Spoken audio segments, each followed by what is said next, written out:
we're going to tell some favorite marathon stories. I'm actually going to steal a story from someone else, but I'm actually going to let PJ intro her story because it's actually from her. So PJ, what's your favorite marathon story? Okay, my favorite marathon story, and those who've run the marathon in Chicago and those who are going to, you will find me at mile 25, right before you turn up into on Roosevelt and into the chutes. And the reason you find me at mile 25 is because you'll be hearing a large school bell, like a Salvation Army bell. And the reason I do that is because my husband did that when I ran. He sat at mile 25. He had this crazy, obnoxious bell.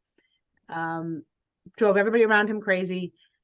I didn't know he was going to be there. And I was walking in because I knew I could make it in my 6.5 hours and still walk. And it was tough, my first marathon.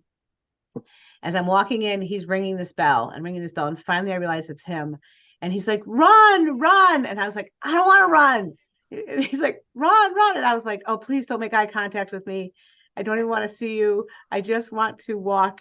And he ran about a half mile with me into the area that he could reach. And I was miserable and I was not happy that he made me run when I was just fine walking in. And so you will find me at mile 25 and I will run with you or I will walk with you, whichever you want to do, but I will be ringing this crazy darn bell. So that's my marathon story. What do you have for us, Sister Steph? Okay, oh, I love the bell. The bell means you're almost done, by the way. So it's a good thing to hear.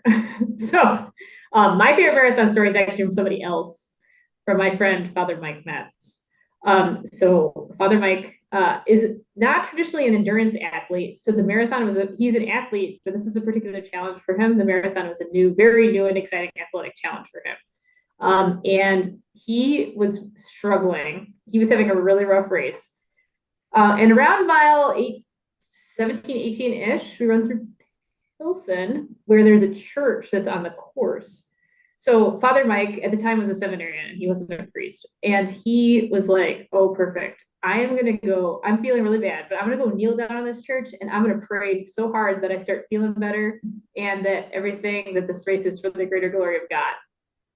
Okay, so Father Mike walks into this church during the middle of the race, like mile 17, and he kneels down to pray and has a massive Charlie horse in his cap and collapses on the ground in the back of the church while mass is just starting. And so the ushers from the church have to help him up and get him out of the church.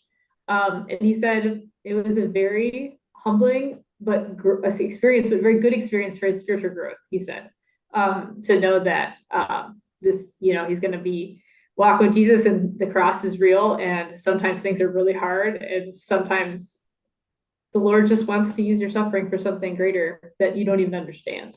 So it's a beautiful story from Father Mike. So suggestion would be to go into the church. It's at mile 18 and 19, but maybe consider your physical state and maybe consider not kneeling. So that's the lesson from that story. There you go. That's great. I love that. You slow down, you stop. It's hard to start again. Yeah. It's really hard to start again. So excellent. We want to hear from you. We want to hear your stories. Please Stories. tell us your stories. Tell us what's going on in your world so we can laugh just as well.